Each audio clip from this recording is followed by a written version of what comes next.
I don't think I've shared evidence of why I resigned my position from the organization where the December 2012 false allegation took place. However, I do mention in other videos when I resigned and an example of what I do know about the real sexual abuse within the organization by others, and that it was the female that told me. The following slides are taken from the second disclosure package. In November of 2012, I resigned clearly for reasons I mentioned in other videos, this being working relations between the new executive director and me. I go on to give examples throughout my resignation. As many other people resigned prior to me for the same reasons as me, the new executive director made up the excuse as the formal story, other staff resigned because of the members. Thus, I was clear this was not the case. We had many discussions and he asked if we could work things out when I resigned. I didn't have any other work lined up, so I took the opportunity by agreeing to stay for a while longer. The new executive director then told people I was not resigning, so I cleared this up. It was just after this the female told me about the accusation regarding her. She told me on her own, but went back to the new executive director claiming I pushed her to tell me. How could I have pushed her to tell me anything when I had no idea what was going on? I texted the new executive director when the female told me, and told the new executive director I told the other male staff, who I didn't know personally, what the female had said to me, as he too was accused of sexual assault at that time. The police never spoke to me that day, nor afterwards, because, as I understood it, I was a suspect, which doesn't even make sense, because if I did commit a crime, then what could they say to me that would compromise their investigation? However, I would like to side note real quick that the trial crown prosecutor had alleged during the trial that the police did talk to me. These text messages are very clear it's not the case. The new executive director claimed there was nothing to the allegations, but in the few days that followed, I heard the investigation was still ongoing. I had conflicting stories, so I had no idea what was actually going on, nor did I, and still don't know to this day, what exactly I was accused of. The new executive director was not happy I told the other male staff.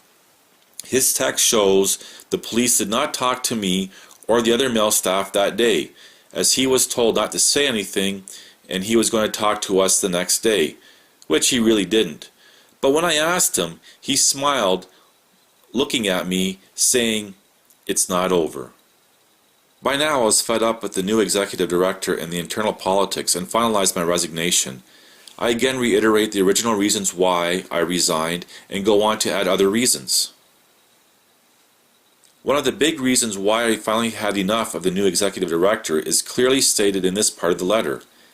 I only mentioned the female's false allegation briefly once, as this was the icing on the cake. My second mistake working there, I should have walked out when I first resigned. My first mistake was not walking out when the first executive director exposed me to the real sexual abuse by a group of men there. To be clear, I never had any sexual contact with the female. When I left, many people were saddened, some even in tears, as I accomplished many good things, such as free quality groceries for the members through a food program I created. And everyone knew why I resigned, this being because of the new executive director. Even the female knew of this, and it can be heard in the December 2012 audio recording. To be clear, I resigned because of the working relationship between the new executive director and me. He would try to compete with me and sometimes undermining my efforts in spite, as read in a previous slide. One of the issues that existed even after I left was the new executive director accusing me of not returning the organization's property. Trivial items. My issue was he didn't pay me what was owed, despite the accountant telling him he owes it to me. Aside from him not paying me in full, he even went as far as to compromise other job opportunities I had lined up. I had developed a good reputation with the accomplishments I had done, and I had offers. Thus, because of him, I was not able to get employment, leading to my wanting to return to my province of origin for June 2013. But before I could decide what to do with the evidence vindicating myself, May 4th, 2013, two officers were very clear why they handcuffed me and beat me like a couple of cowards, leaving me disabled for life. It appears the female told the two officers, while I was bleeding and in pain in the back of the police cube van, more lies regarding why I resigned, making things far worse for me. Apparently, the female was going to testify against me until I rebutted the restraining order. So this is why I resigned and what I went through in late 2012 to mid-2013, with some evidence. And if any fucktard sees my cropping out specifics from the evidence as suspicious, well, you're too stupid to deserve an explanation. Hollywood couldn't have written a better story.